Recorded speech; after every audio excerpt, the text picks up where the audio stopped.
श्री स्वामी समर्थ. आपण जीवनामध्ये मेहनत तर खूपच करत असतो आणि यश कीर्ती मिळवण्यासाठी दिवस रात्र एक करत असतो, पण तरीही एवढे करूनही आपली प्रगती मात्र होत नाही. लोकांना वाटते की आपल्या प्रगतीवर ते जळू लागतात. काही वेळा तर हसत्या खेळत्या कुटुंब परिवारास कोणाची तरी नजरच लागते आणि जेव्हा धनाची स्थिती मजबूत असते तेव्हा तर आनंद खुशी सदैव घरात राहत असते. पण जेव्हा नजर लागते, कोणाची दृष्ट लागते, तेव्हा सर्व काही संपून जाते. आणि आता तर पूजापाठ करूनही फायदा होत नाहीये.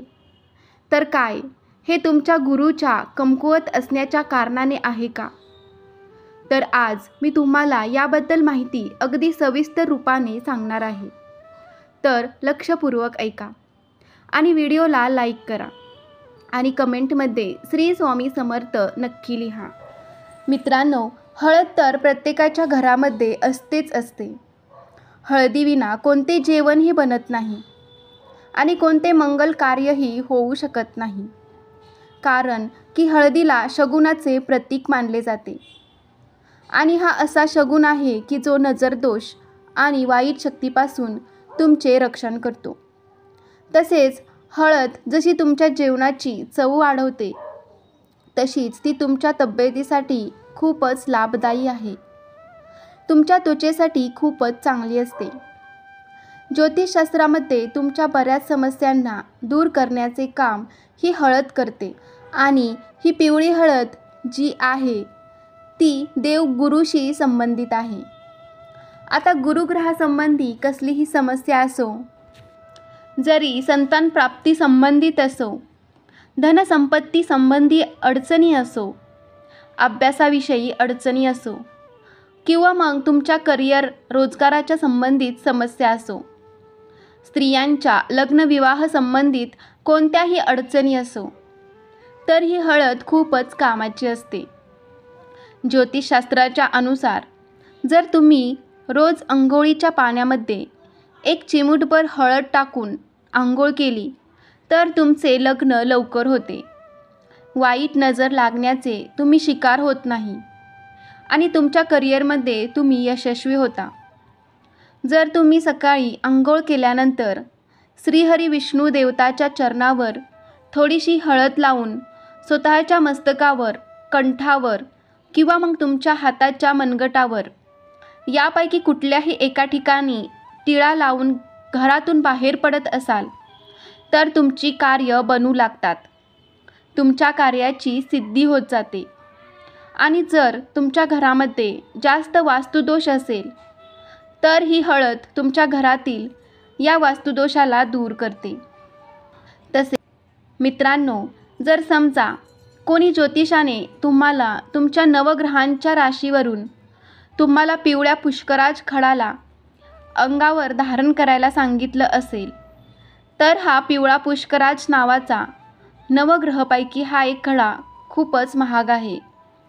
तर मग अशामध्ये तुम्ही एक हळदीचे अखंड घाट एका पिवळ्या धाग्यामध्ये बांधून गुरुवारच्या दिवशी सकाळी तुमच्या मनगटात धारण करता, तर हेही अगदी पिवळ्या पुष्कराच्या खड्याप्रमाणेच तुम्हाला फळ प्राप्त करून देते, कारण की याच्यामध्येही तेच सर्व गुण समाविष्ट आहेत.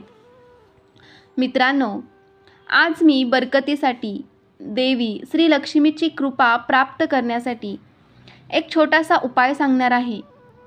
जिथे तुमचं स्वयंपाकघरामध्ये हळद आहे तिथेच हा उपाय करा. याने तुमचे भाग्य वाढेल आणि बरकत होत राहील. तर फक्त हा प्रयोग तुम्ही कधीही करू शकता, कोणत्याही दिवशी करू शकता आणि जर गुरुवारच्या दिवशी कराल तर खूपच अत्युत्तम राहील. मित्रांनो, नकारात्मक ऊर्जांना नष्ट करण्यासाठी हळदीपेक्षा जास्त काही असू शकत नाही आणि ही हळद तुमच्या जीवनाच्या प्रत्येक अडचणीच्या समस्यांना दूर करत असते. पण तत्पूर्वी तुम्ही एका गोष्टीचे ध्यान ठेवा, चुकूनही कधी हळद आणि मीठ एकत्र ठेवू नये. नाहीतर तुमच्या जीवनामध्ये कन्फ्युजनच्या समस्या तुम्हाला त्रास देत राहतील. योग्य वेळी योग्य निर्णय तुम्ही घेऊ शकणार नाही आणि यासाठीच मित्रांनो, हळद आणि मीठ एकत्र एकाच ठिकाणी कधी ठेवू नका. यांना वेगवेगळे ठेवा. 4-5 फुटाच्या अंतरावर ठेवू शकता. याचबरोबर मी आपणास सांगणार आहे की हळदीच्या डब्यामध्ये असे काय ठेवावे ज्याने की श्री लक्ष्मी देवी आपल्यासोबत राहील आणि त्यासोबतच जीवनामध्ये कायम बरकत होत राहील. पण तत्पूर्वी आपणास मी सांगू इच्छिते की या गोष्टीला कायम लक्षात ठेवा. खास करून महिलांनी, ती ही आहे की गुरुवारचा जो दिवस असतो तर या गुरुचा संबंध हा थेट हळदीशी असतो. तर या दिवशी तुम्ही कायम लक्षात ठेवायचं आहे की जर तुमचा गुरु मजबूत असो अथवा कमकुवत असो, ही एक गोष्ट लक्षात ठेवा ज्या खास करून महिला आहेत. तर गुरुवारच्या दिवशी कधीही महिलांनी आपले केस धुवू नये, नाहीतर तुमचा गुरु खूपच कमकुवत होईल आणि तुमच्या वैवाहिक जीवनात खूपच अडचणीच्या समस्या येऊ लागतील. तसेच आपल्या नवरा आणि मुलाची उन्नती जी आहे ती खंडित होऊन जाते आणि यामुळे महिलांनी खास करून काहीही झाले तरी आपले केस गुरुवारच्या दिवशी धुवू नये. तर आता आपण पाहणार आहोत आपल्या स्वयंपाकघरातील हळदीच्या डब्यामध्ये तुम्ही काय ठेवावे.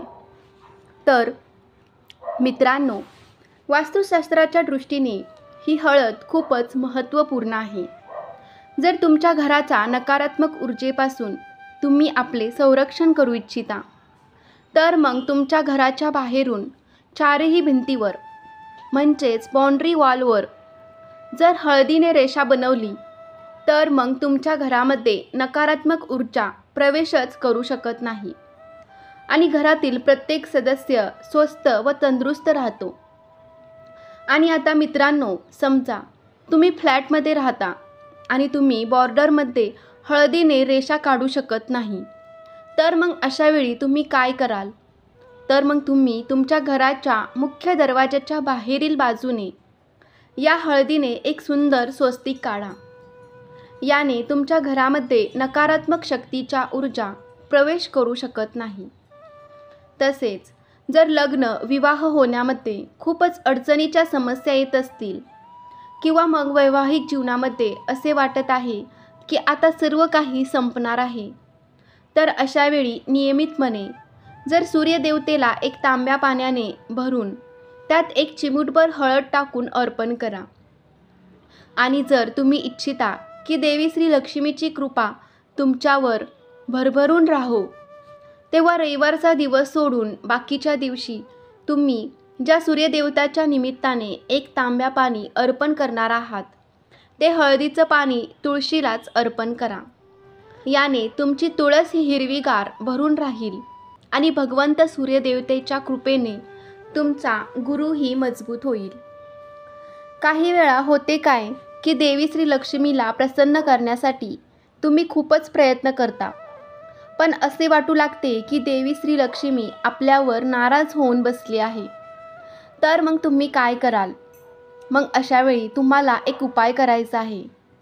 हा उपाय वारंवार काही दिवसापर्यंत करा, तुम्हाला लाभच होईल.